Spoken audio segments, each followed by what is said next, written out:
So hello guys, हमारे channel buddies anime explainer में आपका स्वागत है। बीच की सारी बातों को करता हूँ मैं स्किप, क्योंकि आप भी वो सुनते नहीं, हमें बोलने की ज़रूरत नहीं पड़नी चाहिए और वैसे भी टाइम बड़ा वेस्ट होता है। हम सीधा बढ़ते हैं एपिसोड नंबर 11 पे। तो एपिसोड नंबर 11 पे बढ़ने से पहले ज़रा एपिसोड नंबर 10 की थोड़ी एंडिंग के बारे में बात करते हैं, देन हम सीधा फ्लंटली पड़ जाएंगे उधर। तो एपिसोड नंबर 10 की एंडिंग में हमने देखा था कि जो हमारा क्रोम है, क्रोम है, वो उठता है सुबह एंड वो ढूंढता है किसको, गेन को। और गेन, जिसको बुरी तरीके से मैग्मा ने मारा पीटा था, वो गायब है। एंड वो सारे डर जाते हैं कि आखिर बंदा गया कैसे, अधमरी हालत में किधर गया। एंड क्रोम, कोहाकू, किनरो क्या उसको ढूंढने लग जाते हैं। एंड वो उस टाइम पे सोचते हैं कि अगर वो भागा है या कहीं गया है तो किसके पास जाएगा, वो चला जाएगा सुकासा के पास। एंड सुकासा वहाँ पे जब जानेगा कि सेनकू जिंदा है, वो आएगा और सेनकू की ऐसी की तैसी कर देगा। तो वो कोहाकू जो है दौड़ के जाती किसको पकड़ने के लिए, ज्ञान को। बोलती ज़्यादा दूर तो गए नहीं वो, क्योंकि जख्मी है। तभी सेनकू उसको क्या है, रोकता है, बोलता है टेंशन नहीं ले, उसके मेरे बीच में सब हो गया, म्यूचुअल ट्रस्ट बन गया है हमारा, एकदम मतलब बडीज काम हो गया, अलायंस बन चुकी है। देन वो बोलता है कि तुम भरोसा कर सकती हो। और तभी हमें पता चलता है कि उनके बीच में एक दोस्ती कैसे हुई थी, एक कोला की बोतल की वजह से। आपको भी पता होगा कि जो आसागिरी गेन है, जब वो रामेन खा रहा था तो उसने कहा था कि या तो मुझे, अगर ये मतलब एक कोला होती तो मैं बड़ा मज़ा आ जाता पीने, मतलब पीते पीते खाने में बड़ा ही मज़ा आता। एंड सेनकू को फिर वो जब मतलब बुरी तरीके से पिटा हुआ था, बिस्तर में पड़ा था, उस टाइम पे उसने सेनकू को कहा था क्या तुम मेरे लिए इस स्टोन एज में कोला की बोतल बना के मुझे दे सकते हो। तो सेनकू ने कहा था ऑब्वियसली, मतलब ये एक उनका म्यूचुअल ट्रस्ट था, दोस्ती का एक मतलब क्या था, एक दूसरे के साथ जो अलायंस का ये था एक मेन मुद्दा। तो यहाँ पे हमारा एपिसोड नंबर 10 जो है समाप्त होता है। तो अब हम बढ़ते हैं हमारे एपिसोड नंबर 11 की तरफ। देन हम देखते हैं हमारा जो एपिसोड नंबर 11 है वो हो जाता है थोड़ा स्टार्ट। हम देखते हैं कोहाकू जो है वो किनरो के साथ लड़ाई कर रही है। बोलती तुम्हारे अटैक बहुत ज़्यादा शैलो हैं, तुम में से, हम में से, यानी तुम दोनों और मैं, हम तीनों में से किसी ना किसी एक को ग्रैंड बाउट जीतना ही पड़ेगा, तभी हम मेरी बहन यानी रूरी को मेडिसिन दे पाएंगे। देन इस टाइम पे दूर पे सेनकू जो देख रहा है वो बोलता है कि जब तक ज्ञान जो है वो सुगासा को उल्लू बनाने में लगा हुआ है, हम मतलब क्या करते हैं, स्टार्ट करते हैं क्या बनाने में, हमारा जो सल्फा ड्रग है उसको बनाने में स्टार्टिंग कर लेते हैं।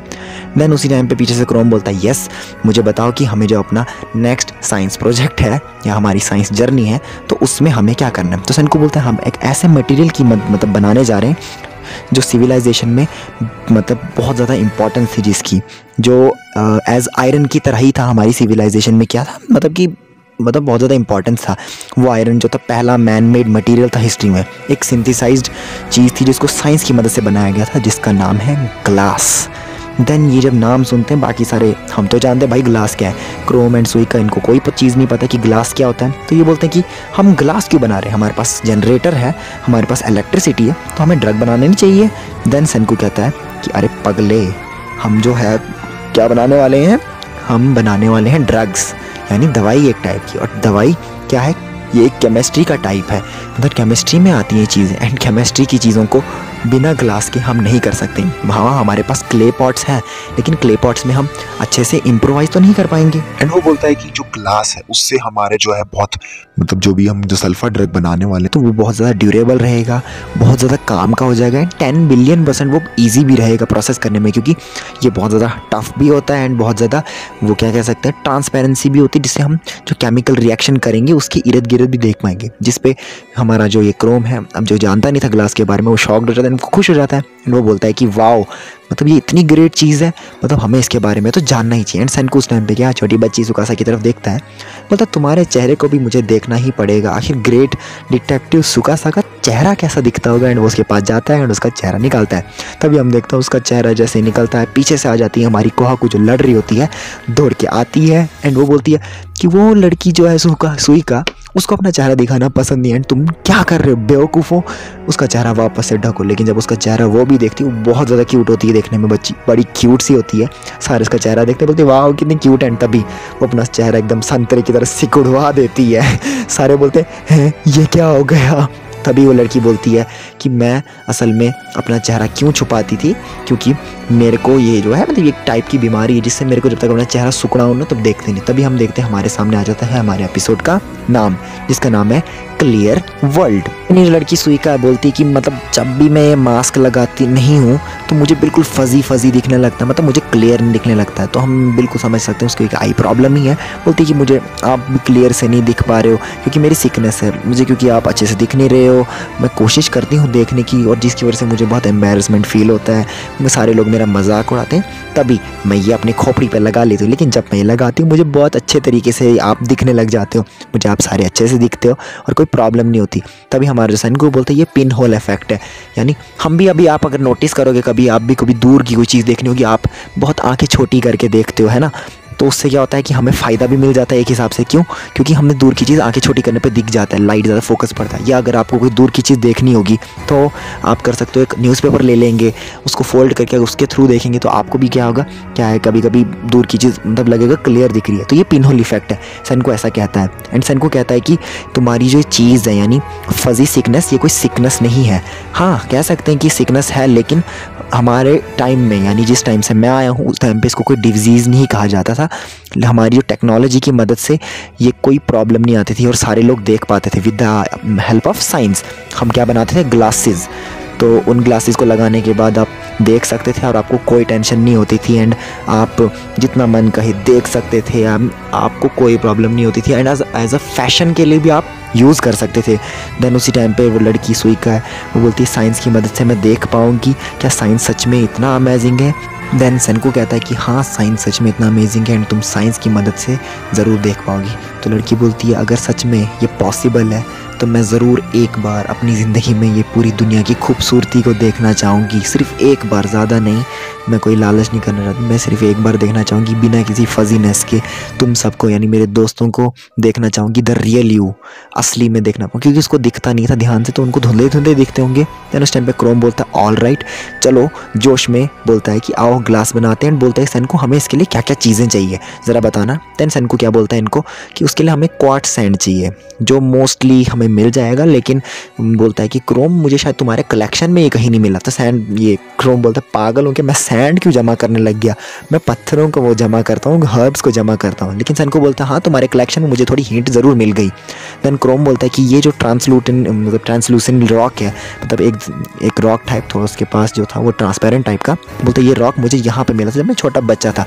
तो सनकू बोलता है तुमने जो तुम्हारे हाथ में रॉक पकड़ के रखा है ना, वो असल में कोई ऐसा वैसा रॉक नहीं है, वो ट्रांसल्यूसेंट रॉक है, एक क्रिस्टल है जो बहुत ज़्यादा महंगा भी है एंड बहुत ज़्यादा गोल्ड डायमंड के बाद महंगा पड़ता है। और वो क्या है, वो जो तुमने रॉक पकड़ के रख, वो असल में क्या है, वो डिकेइंग जो ग्रेनाइट्स वाले एरिया होते हैं वो वहीं पे पाए जाते हैं। यानी उस रॉक से ही सनकू को आइडिया आया था कि जहाँ पे इसको रॉक मिला वहीं पे हमें क्या मिलेगा, ये हमारा सैंड मिलेगा, क्वार्ट्ज सैंड। तो उसी टाइम पे सनकू उसी एरिया में जाता है और वो ये बोलते बोलते खुदाई करता है पत्थरों के ऊपर वाला एरिया, एंड वहाँ से निकलती है कुछ रेत जैसी, एंड उसी रेत को दिखाता है, बोलता है ये है हमारा रेत, raw material for making glass, ये इसको कहते हैं हम क्वार्ट्ज सैंड। तो बाकी सारे भी खोदने लग जाते हैं, बोलते वाओ ये वाइट ग्रेन निकल रहे हैं यार पत्थर पे खोदने में, ये तो बहुत मज़ेदार चीज़ है, मतलब अभी तक इन्होंने जितना भी किया था उसके हिसाब से तो मज़ेदार ही था। सारे बोलते हैं यार ये तो बहुत मज़ेदार चीज़ है। तो सनकू को बोलने लग जाते हैं हाँ यार यही चीज़ है, मतलब यही वो मिट्टी है जिससे हम क्या बनाएंगे, मतलब क्या, मतलब शीशा बनाने वाले। मतलब वो सारे भी शॉक्ड हो जाते हैं यार, इसने जिस तरीके की डिस्क्रिप्शन दी, ऐसा है वैसा है, तो यही है वो चीज़। देन उसके बाद सनकू बोलता है हाँ यही है। देन उसके बाद ये क्या करता है, सनकू जब वो रेत लेके आता है, सनकू बोलता है कोहाकू को कि इसको क्या है थोड़ा और करो, थोड़ा और स्मॉलर पार्टिकल मिला। देन वो उसको क्या है घीसने लग जाती है किसी पत्थर में लेके, ताकि वो और थोड़ा फाइन मटेरियल में आ जाए, ग्राइंड कर लेती है उसको। देन वो क्या करते हैं, उसको कुछ और बंच ऑफ अदर चीज़ों के साथ मेल्ट करने के लिए डाल देते हैं। तो क्रोम बोलता है हमें और किसी चीज़ की ज़रूरत तो नहीं है। सनकू बोलता है नहीं, हमारे पास सब कुछ है, हमें और कोई ज़्यादा एफर्ट लगाने की ज़रूरत नहीं है, जिसमें हमें 10% कैल्शियम कार्बोनेट चाहिए या हम और 20% जो है वो प्रेजेंटेड सी शेल चाहिए, जो हमारे पास पहले से थी, जो हम जानते भी पहले से कहाँ से आए। यानी हमारा जो पहले सनकू ने, याद है आपको, कैल्शियम कार्बोनेट वहाँ पे उसके दोस्त ताइजू ने उसको बना के दिया था उस टाइम पे, तो वहीं से उसको मिल गया था calcium carbonate. Seaweed 20% cooked seaweed, वो भी उसको वहीं से मिल गया था जिसके उसने सोप बनाया था, आपको याद होगा। तो उसको पहले से मिल चुकी हैं ये चीज़ें, एंड उसने उसको भट्टी में डाल दिया। तभी हम देखते हैं रात को डाल दिया था एंड अगला दिन हो चुका है। सनकू की हालत ख़राब हो गई है और सनकू को बहुत गर्मी लग रही है। देन उस टाइम पे सनकू जो है मतलब बहुत तरीके से, मतलब क्या बुरी तरीके से थका हुआ है। एंड सुइका जो है वो उसको क्या कर रही है, हवा दे रही है, ताव दे रही है थोड़ा सा।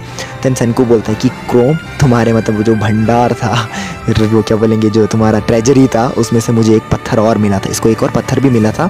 क्या उस पत्थर का नाम था? गैलिना था उस पत्थर का नाम। देन उस गैलिना पत्थर से हम लीड बना सकते हैं, यानी लेड बना सकते हैं।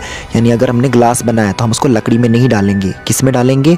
उसको हमने किस लेड में डालना है, लेड के कुछ बर्तन में, तभी जाके ग्लास की लेंस हम बना पाएंगे। तो सेनको क्या करता है, उसको जो गैलिना मटेरियल मिला तो उसने उससे क्या किया, एक वो लेड बनाया, लेड का बर्नर जैसा टाइप, मतलब क्या बोलते हैं, खांचा जैसा बनाया। एंड उसमें उसने जो शीशा पिघलाया था वो उसमें डाल दिया। एंड उसके बाद उसने शीशा बना दिया। देन बाकी जब वो शीशा बन जाता है, ठंडा हो जाता है, वो निकालता है। एंड क्रोम व्रोम वो बाकी सारे लोग मतलब क्या शॉक्ड हो जाते हैं, क्योंकि शीशा चमकीली चीज़, ट्रांसपेरेंट, उनने तो कभी नहीं देखी थी। वो बोलते वाह ये कितनी शाइनी है, इससे हम आजू बाजू देख पा रहे हैं। बाकी बोलती, छोटी बच्ची बोलती वो तो ये तो पूरा बर्फ़ जैसा है, ये तो जेम जैसा है। तभी सेनको ने एक वियर्ड लुकिंग टूल जैसा बनाया होता है। सारे बोलते हैं यार ये क्या चीज़ है? तो सेनको बोलता है पागल हो क्या, मैं हाथ से नहीं करने वाला हूँ इसको कोई पॉलिश। हाथ से पॉलिश करूँगा तो ज़िंदगी निकल पड़ेगी मेरी, मैं नहीं कर पाऊँगा। तभी ये मैंने मशीन बनाई इसको पॉलिश करने के लिए। तभी क्रोम बोलता है कि मुझे शायद पता है कि इसको पॉलिश करने के लिए हम और क्या मटेरियल चाहिए, मैं ज़रा अपने उस भंडार में जाता हूँ, वहाँ से वो लेके आता हूँ टफ़ चीज़। तो सेनको कहता है कि कोरोडियम है ना, जिससे हम पॉलिश कर सकते हैं, क्योंकि वो बहुत ज़्यादा वो क्या बोल सकते हैं हार्ड है। तो सेनको को पूछता है कोरोडियम ठीक तो रहेगा ना? सेनको बोलता है हाँ कोरोडियम ठीक रहेगा। देन इनके बीच में एक साइंटिफिक टॉक होती है जिसमें सेनको कहता है कि कोरोडियम का मॉस हार्डनेस क्या है, 6, मतलब ये 9 है और हमको 6 चाहिए, मतलब हमारे लिए पीस ऑफ केक है, पॉलिशिंग हो जाएगी। तभी वो लड़की बोलती है उस टाइम पे आखिर ये दोनों क्या बकवास कर रहे हैं, मुझे कुछ पता नहीं है एंड मुझे इन चीज़ों से बाहर ही निकालम। देन हम देखते हैं कि वो लड़की यानी कोहाकू उनको किन्रो को क्या है ट्रेनिंग दे रही है। एंड यहाँ पे क्रोम उसको घीस रहा है एंड सेनको क्या है शीशे को क्या कर रहा है, पॉलिश कर रहा है। देन उस टाइम पे ये सब पॉलिश वॉलिश हो रहा है तो सेनको ज़रा देख रहा है कि क्या है, पॉलिशिंग कैसे करनी है। एंड उसी टाइम पे वो क्या है, जो छोटी बच्ची है उसको थोड़ा दिखा भी रहा है कि इस शीशे की मदद से देख तुझे कितना दूर दिख रहा है, कितना दिख रहा है, क्योंकि उसको पता भी चलना चाहिए ना कितने पॉइंट इसको दिख नहीं पाता है, दूर का कितना फजीनेस होता है। देन सेनको ने जब पूरा कर लिया देन उसने उसके वो जो तरबूज वाले हेलमेट है उसमें वो लगा दिए लेंसेज लग चुके हैं, मतलब शीशे का आविष्कार हो चुका है, सीधे सीधे कह सकते हैं चश्मे का, ग्लासेस का आविष्कार हो चुका है। अब सेनको क्या है, छोटी बच्ची यानी सुइका को कहीं पे लेके जा रहा है। अब कहाँ लेके जा रहा है हमको भी नहीं पता, आपको भी नहीं पता, चलो जानते। वो उसको एक बड़े से मैदान में लेके जाता है एंड उसको बोलता है कि तुम्हारे को क्या दिख रहा है तुम्हारे आगे, ज़रा मुझे बताना। तो बच्ची बोलती है मुझे सनफ्लावर दिख रहा है। बोलती मैं पूरी अंधी थोड़ी ना हूँ, तुम ऐसा भी नहीं कह सकते कि मैं अंधी हूँ, मुझे कुछ ही नहीं दिखता है, मुझे पता है मुझे क्या दिख रहा है। तभी सेनको उसके खोपड़ी पर वो डाल देता है, क्या डाल देता है वो क्या बोलते हैं तरबूज का वो जो हेलमेट बनाया था वो जिसमें शीशे लगे हुए लेंसेज लगे थे वो डाल देता है। तभी उस लड़की की आंखों के सामने सनफ्लावर आता है। उसको सनफ्लावर दिखते तो थे लेकिन उसको क्लियर नहीं दिखते थे, उसको एकदम क्लियर दिखते हैं, जिसकी वजह से वो एकदम मतलब क्या बोलते हैं ना, पहला अनुभव कह सकते हैं वो होता है। एंड वो बहुत ज़्यादा खुश हो जाती है, मतलब आप कह नहीं पाओगे, अगर एक बंदे को पहली बार देखने का मौका मिले वो कितना खुश हो जाएगा, वो बहुत ज़्यादा खुश हो जाती है। एंड देन जिनको सेनको को क्रोम को देख नहीं पाई थी उनको भी देख के उसकी आंखों से क्या है आंसू जैसे निकल पड़ते हैं।